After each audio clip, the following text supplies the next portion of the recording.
L'image que vous allez voir est filmée en ce moment avec ma GoPro Hero 11, mais il y a une petite particularité, c'est que ici j'ai la carte SD de ma GoPro et ici j'ai sa batterie.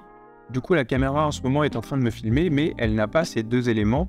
Et ça c'est parce qu'elle est branchée directement en USB avec mon ordinateur.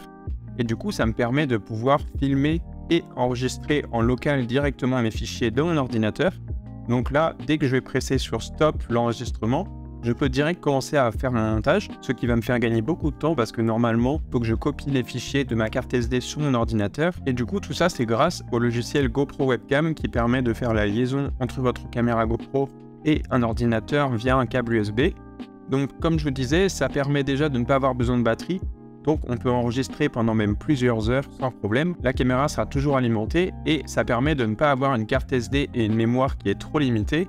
Donc ça va être la mémoire qu'il y a sur votre ordinateur qui va être prise en compte, mais ça fait des fichiers qui sont pas très lourds, donc vous pouvez vraiment filmer pendant très longtemps, parce que ça ne va pas vous donner une image qui est aussi lourde et aussi bonne que si vous filmiez avec votre GoPro. Mais par contre, c'est une image qui est très satisfaisante en tant que webcam et utilisation comme ça pour faire du live, du streaming. Donc moi là j'ai une qualité qui est bien supérieure que ce que j'aurais avec ma webcam normalement.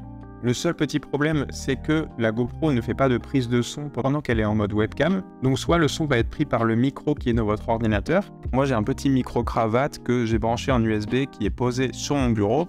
Et comme ça, je vais avoir un son qui est bien meilleur. Et du coup là, si j'ai un appel Zoom ou Skype à passer, là je peux même vous faire des tutos sur mon ordinateur de montage ou de retouche. Mais je peux tout simplement prendre ma tête et me mettre en bas et pendant ce temps-là travailler sur mon ordinateur. Et j'aurai les deux images en simultané. Là en ce moment je suis en train d'enregistrer avec un logiciel gratuit qui s'appelle OBS, qui est très connu dans le monde du streaming. Et du coup dans OBS j'ai paramétré pour que ma GoPro capte une image et pour que le micro que j'ai branché capte le son. J'ai essayé de mettre des petites lumières pour que je sois bien éclairé et que la qualité d'image soit un peu meilleure. Donc on voit très bien à quel point la qualité est mauvaise sans les lumières. Et du coup je vais réallumer ma lumière principale.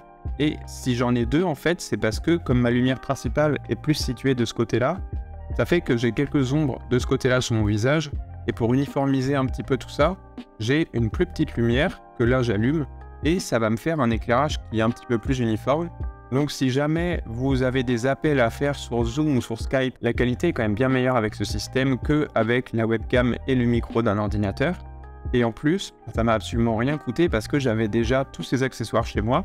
La seule chose qui est importante, c'est d'avoir quelques petits trépieds pour pouvoir y fixer certaines choses. Donc moi, j'ai un trépied qui tient mon micro ici sur mon bureau. Ma GoPro est sur un autre petit trépied qui est ajustable et juste derrière l'écran de mon ordinateur. Et j'ai une autre lumière qui est sur un petit trépied, mais à chaque fois, c'est des petits trépieds en plastique à quelques euros achetés sur Amazon. En gros, j'ai juste 2-3 prises USB à brancher et je peux commencer à enregistrer ma vidéo. Et l'avantage, c'est que je peux vraiment enregistrer pendant très longtemps et j'aurai aucun problème. Il n'y aurait jamais une carte SD qui est pleine ou plus de batterie. Donc si jamais ce système vous intéresse, il faut tout simplement avoir le logiciel GoPro Webcam installé sur votre ordinateur.